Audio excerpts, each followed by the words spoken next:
Hey, it's your old pal Lucid Stu again, in honor of the Illinois High-Speed Rail Commission kicking off an investigation into improvement of the currently 110 mile per hour passenger rail line between Chicago and St. Louis. We're going to figure out one possibility at true high speed, 200 miles per hour. The Illinois Department of Transportation has studied this idea previously, putting together a feasibility study in 2013.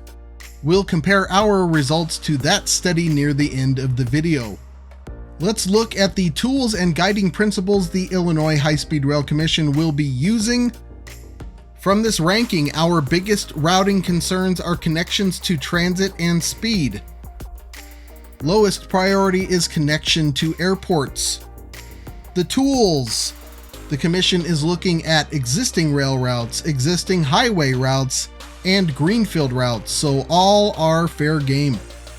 We have a number of cities listed here as target stops, but the number of people served is a lower priority, and the shortest possible route is theoretically the fastest. So there won't be any wild deviations to pick up extra stops. Now that we have our mission, let's look at the cities and metros involved. The big one, Chicago. Third largest metro in the US at 9.6 million people. Also the third largest city at 2.7 million. Chicago has a lot of local transit. We'd like to stop at Chicago Union Station to pick up as many connections as possible. On the other end is St. Louis, metro population of 2.8 million, but the city is a shell of its former self. Current population of 285,000. St. Louis has a light rail system which covers a good portion of the metro, including St. Louis Lambert Airport and parts of southwestern Illinois. In between, we're going to have 3 stops. The first and largest is Springfield, Illinois, the state capital, with a metro population of 700,000. Up next is Bloomington-Normal. This is a Twin Cities region with a metro population of 170,000. The town of Normal hosts Illinois State University with a student population of 21,000. Bloomington is the McLean County seat. It also contains Central Illinois Regional Airport, which is one of several small mid-state commercial airports. Lastly, and closest to Chicago, we have Kankakee. Kankakee has a population of 24,000 and is the seat of Kankakee County. The surrounding metro has a population of 110,000. They also have a bitchin' dead mall, which unfortunately is ill-aligned for use as a station site. Before we start with the route, let's talk technology. For the current 110 mile per hour route, Amtrak uses Siemens Chargers on freight rail right-of-way. Those locomotives are diesel-electric, capable of cruising at speeds up to 125 miles per hour. In the United States, that would require track meeting a Class 7 standard. That means grade-separated crossings and fencing to keep people out of the corridor. The main option we will consider is high-speed rail. This will allow speeds up to 200 miles per hour, which would be Class 9 track. The main difference between Class 7, 8, and 9 is track geometry and tolerances in changes in track geometry. All of these classes must be sealed corridors. The high-speed train options currently approved for manufacture and use in the United States are the Alstom Avelia Liberty and the Siemens American Pioneer 220. These are fully electric and receive their power from overhead wires. Though both of these train sets are capable of 220 mile per hour travel, for the purposes of this video, I will cap top speed at 200 miles per hour since this is common practice in Europe. Let's start on the north end at Chicago Union Station. This is the 5th busiest train station in the United States. Here, our high-speed train would connect to Amtrak intercity trains, Metra commuter and regional trains, as well as Chicago Transit Authority city trains and buses. The connection plan I'm going with is laid out in the Chicago Hub Improvement Program. This is a multi-agency plan to attempt to address the myriad deficiencies in the Chicago area's passenger rail network. One proposal within the plan would build a ramp out of Chicago Union to the south, allowing tracks to fly over the south branch of the Chicago River at the location of the St. Charles Airline bridges. After looking at it to the best of my ability, I judged this to be just barely possible. However, part of Amtrak's maintenance facility here would have to be relocated in order to make that happen. I'm not sure if reuse of the existing bridges is planned, but any replacement would also need to be a movable bridge, owing to the limited amount of clearance that can be managed. Grades and curve radii here would push the limits of what can be managed with a high-speed rail train set.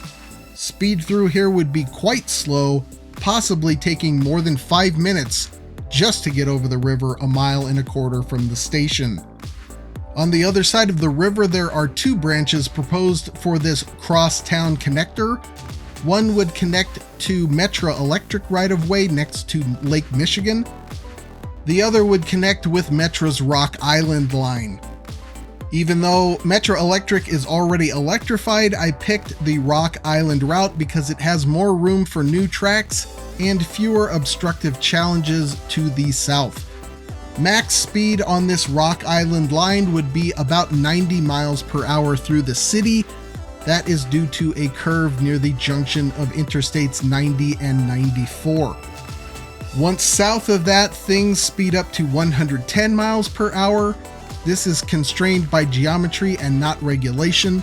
A sealed corridor is possible here, but several curves necessary to exiting the Chicago Metro in this manner would keep our train from truly opening up. That would include this curve transitioning from the Metro right-of-way to the Interstate 57 median on Viaduct.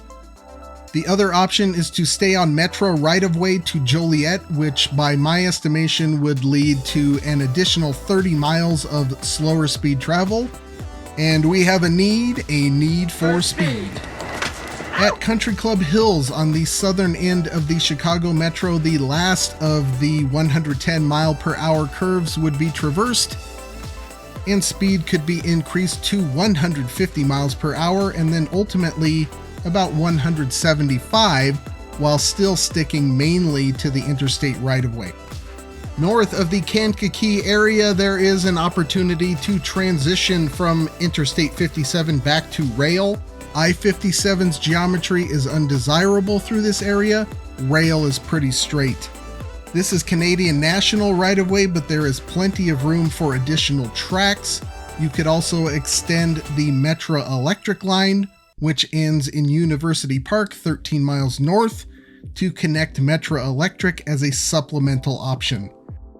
Coming into Kankakee for the first stop, there are some challenges like a Canadian National Yard and the crossing of a Norfolk Southern branch line, but those can be gone around and over. High speed isn't necessary due to the stop. Kankakee is a nice geographic location out in the country but not too far, right on the Kankakee River, and the downtown area is only about half full. There is lots of room for development, and the area could possibly be revitalized by transit-oriented development and a fast connection to other cities on the line. Speaking of that, let's check travel times between here and Chicago Union Station. For these 56 miles, I have a time of 27 minutes for an average speed of 124 miles per hour. A half hour is certainly a reasonable commute time. Coming out of the current Kankakee station, we'll head south across the Kankakee River for our next destination, Bloomington-Normal. 3 miles south of Kankakee, this route would curve to the southwest, crossing many farms on 60 miles of greenfield right-of-way in a straight line to the northern outskirts of the Bloomington-Normal Metro. This would be top speed 200 miles per hour the entire time. I imagine people will be wondering why I didn't pick Champaign-Urbana instead of Bloomington. It's an option, but then you're looking at picking up Decatur on the way to Springfield, and I didn't see an easy way to do that. Back to Bloomington-Normal. So we transition from Greenfield to Union Pacific right-of-way in a high-speed curve northeast of Normal. This UP right-of-way is the current 110 mile per hour route through this area. Through Bloomington-Normal, we will also settle for 110 miles per hour due to proximity with freight. At-grade intersections would be eliminated because the platforms at the current station are too short for high-speed trains, and they're constrained by current at-grade crossings. The station and the right-of-way through the area would need to be raised to solve that. To simplify the visuals, I have this running on top of existing tracks, but 2 more parallel tracks through the area would require demolition of several properties on the south side of the current tracks. Downtown Normal and Illinois State are directly adjacent to tracks on the north side, and those would be preserved.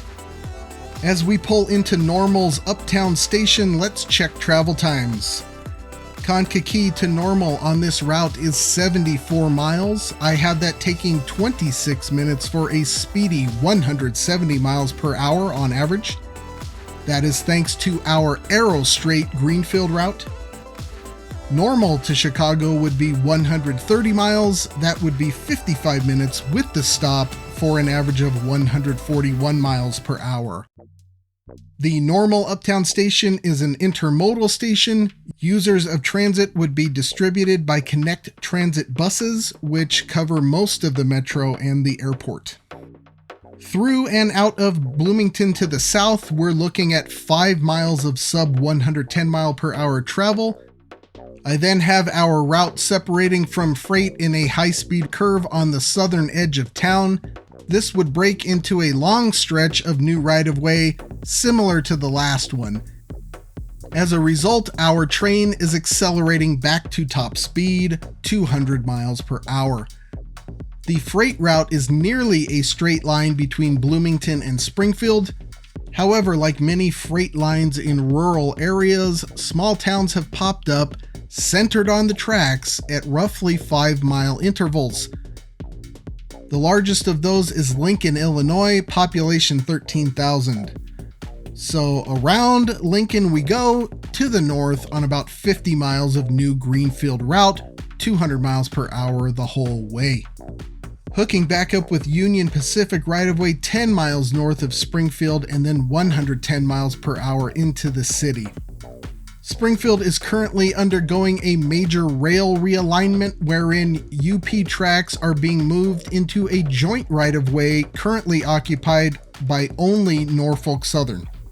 This is a rather ambitious and destructive project, cutting a half-block wide, 3-mile long swath through the main part of town. I'm leaving the render rough to emphasize the no-nonsense nature of the project. This includes bisecting the local EPA building.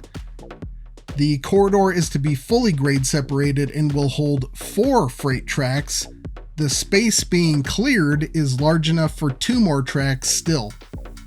Our station is to be located at the site of the new Amtrak station and city intermodal facility.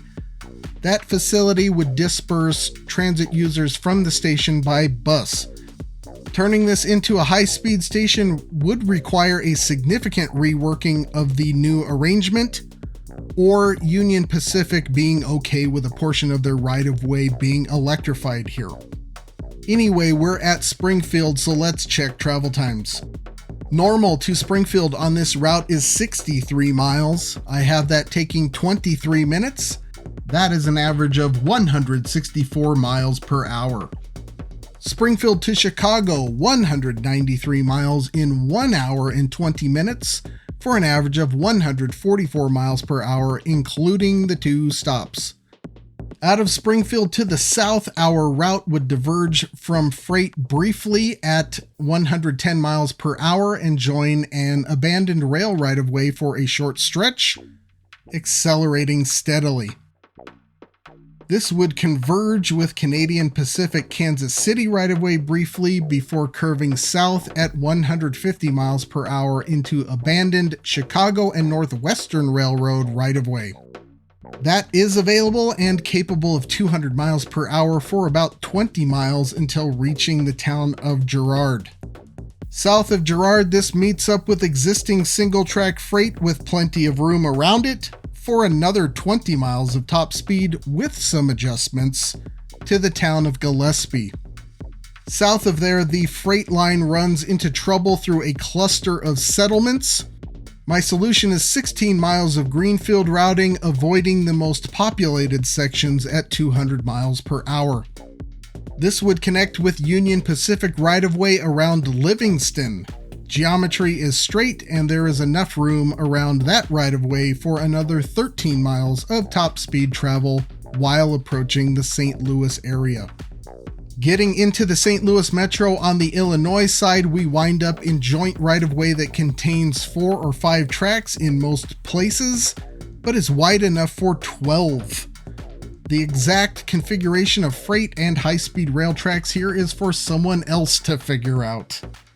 In recent Illinois High-Speed Rail Commission material, they seem to indicate a preference for crossing the Mississippi River on the Merchants Bridge.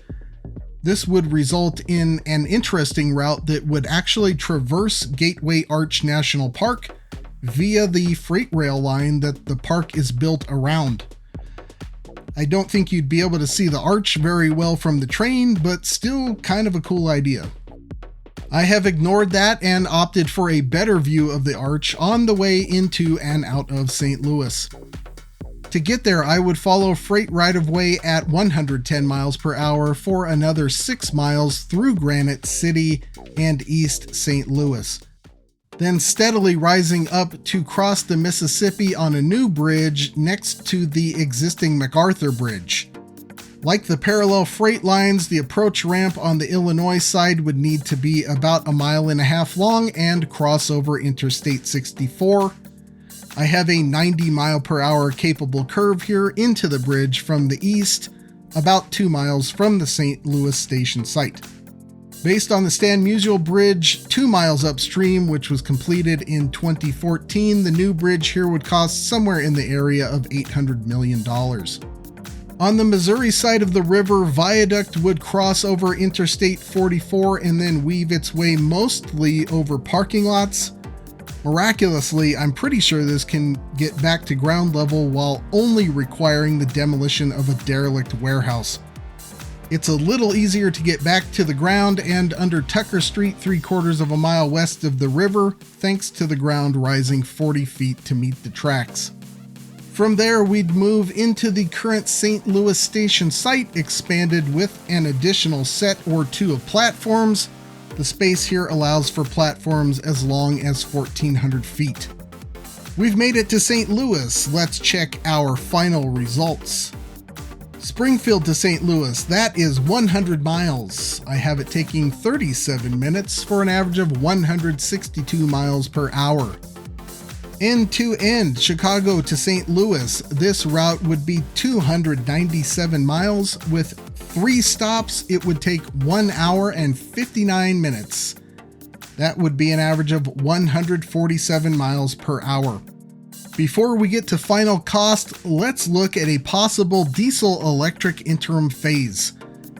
Same route, no wires, no demolition to make room for extra tracks. However, greenfield routes are still a go at speeds of 125 miles per hour. I have something like that taking 2 hours and 54 minutes between Chicago and St. Louis, averaging 102 miles per hour. For an option like that, I estimate cost at $16.5 billion or $56 million per mile. Based on that, I invite you to make a guess at the full high-speed rail cost now. Since we've mentioned cost, let's quickly go over my high-speed rail cost estimation algorithm and some sample results to show it can achieve reasonable ballpark figures. For the high-speed option, 2 hours between Chicago and St. Louis, I have an estimate of $32 billion in 2028 dollars. That is $108 million per mile. Earlier, I mentioned the IDOT 2013 feasibility study. It's a similar idea, but their route went through Champaign and Decatur instead of Bloomington, and also included a connection to O'Hare Airport in Chicago. The study estimated cost at $23 billion in 2012 dollars for a non-elevated version, which is what I assumed. That inflates to about $34 billion in 2028 dollars. My estimate runs about 9% higher, all things considered. For time, they have 2 hours 14 minutes between Chicago Union and St. Louis, but that's with 2 additional intermediate stops and assuming 220 miles per hour as a top speed on a slightly longer route. Add 2 stops to my estimate and remove the speed cap, and you're looking at about 2 hours 20 minutes. To attempt to support that, we have Amtrak's Chicago to St. Louis numbers this year running at about 580,000 trips on a similar route. I looked up regional flights. You have 46 daily non-stops between area airports, totaling about 5,000 seats. That's 1.8 million per year. High-speed rail travel times are very competitive with flying, especially city to city and shorter range. Looking at IDOT traffic data, minimum traffic volume on Interstates 55 and 57, both of which are viable routes between Chicago and St. Louis, is about 20,000 vehicles a day each. Some of that is local and some of that is freight, but that's still a mass of people.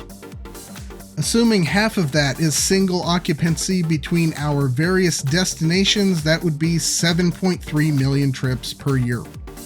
That gives a total, very rough estimate for potential ridership of 10 million trips. A good percentage of flights and a small percentage of drivers seems reasonable. That would render about 3 million trips in my estimation. Is 3 million trips worth it? That's about $70 per additional trip over 100 years when considering inflation.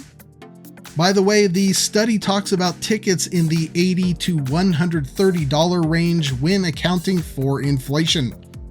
I hope you enjoyed this closer look at one possible high-speed rail route between Chicago and St. Louis, a concept the Illinois High-Speed Rail Commission will be investigating for consideration in coming years. As always, let me know what you think in the comments. Just a reminder, super thanks are available, and those funds will go directly to coverage of Brightline West construction in the future. Also, don't forget to like and subscribe if you enjoy this content. Plenty more videos to come. I'm not quite sure what's next. I might just surprise you, so keep an eye out for the next one. But that's all for now. Until next time, I'll see you on that big beautiful freeway.